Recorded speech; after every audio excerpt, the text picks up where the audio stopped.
Welcome po sa YouTube channel ko. Ako po ay si Manga Reviewer. Ang tatalakayin ko po ngayon ay Blue Lock Chapter 106 na po ang title nga nito, Ginga at Monster.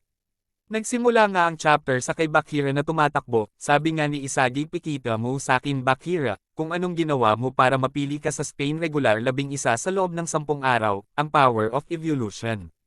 Oras na para bilasan. Ngayon anong gagawin kong sayaw?" Lumipat nga ang eksena sa 10 araw na nakaraan sa room nga ng Spain. Anote, earphones. Ito nga ang device na ginamit nila Isagi para makaintindi sila sa sinasabi ng Germany. Nandito na ang si Levino in the flesh, gawin lang natin tong madali Blue Lock boys. Naririnig ko siya ng Japanese, magano kaya ginastos nila para sa device na to.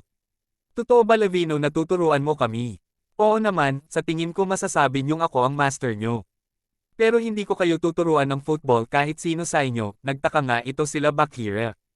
Itong lugar na to para gumawa ng pinakamahusay na striker, pero ako ang pinakamahusay, hindi ko kayo bibigyan ng kahit anong idea.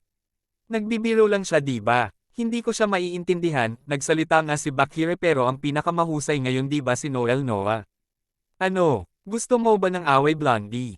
Pero yun ang narinig ko sa TV, makinig ka wala akong paki kahit anong sabihin ng iba, ako ang pinakamagaling, meron akong best sa loob ko. Hindi sa makikita lang ng kahit sino, ang imahe na iyon sa akin lang makikita at kung gusto mong maging pinakamahusay sa mundo hindi ka pwedeng sumunod sa mga sinasabi sa iyo.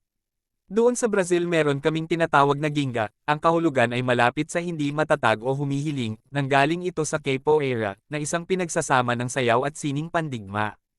Ang itaas na katawan ay humihiling, para bang walang sigla, habang hinahawakan ang bola na tila sinisipsip ang lakas nito. Ang mga kilalang bituin ng Brazil na aking hinahangaan ay nagmula sa ganitong uri ng ritmo, maaari mong simulan sa pamamagitan ng pagkopya sa mga malalakas na manlalaro, tulad ng ginawa ko at pinagsama ko iyon at gumawa ng imahe ng pinakamalakas na striker. Ang iyong orihinal ay magsisimula doon. Ginagawa kong imahe ang nga paro-paro, ang entablado ay akin, ang ginagawa ko lang ay sumayaw bilang pinakamahusay sa mundo. Doon, nagkakagulo ang mga manunood habang nanunood at nagsimulang damaloy ang pera. Yan lang ang ginawa ko para maging isang star, madali lang naman. Ang football ay tungkol sa pag-i-improvise sa sandaling ito, tungkol ito sa pagnanakaw ng ritmo at pagbabago nito sa isa na nakalulugod sa iyo.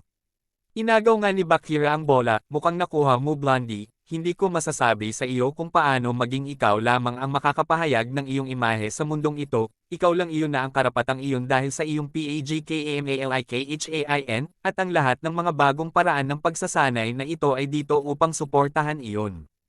Ito pala hitsura ng aking galaw, hindi na ako nagulat na hindi maganda.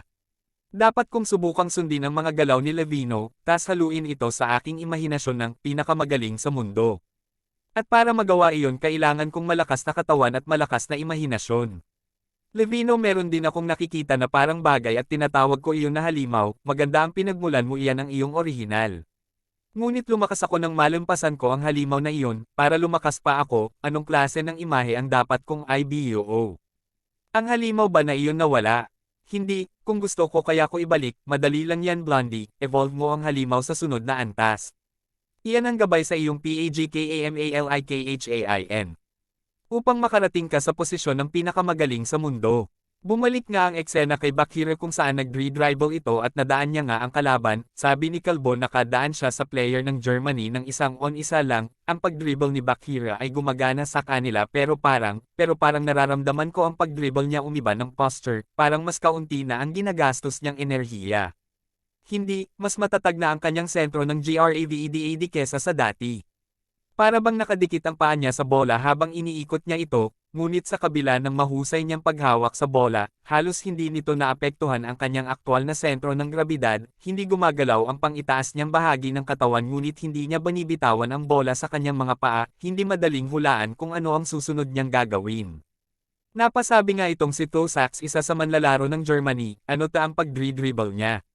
Kahit na tila walang hanggan ang kanyang mga maaaring gawin. Hindi siya umuusad. Sinama ko ang ginga at ang halimaw ko. Sabi nga nito hindi pa, hindparent siya pumupunta.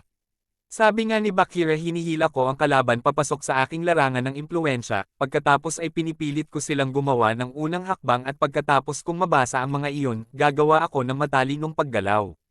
Bakire Meguro ang bagong dribble style, Ginga X Monster, nadaanan niya ang dalawang manlalaro ng Germany nang siya lang mag-isa.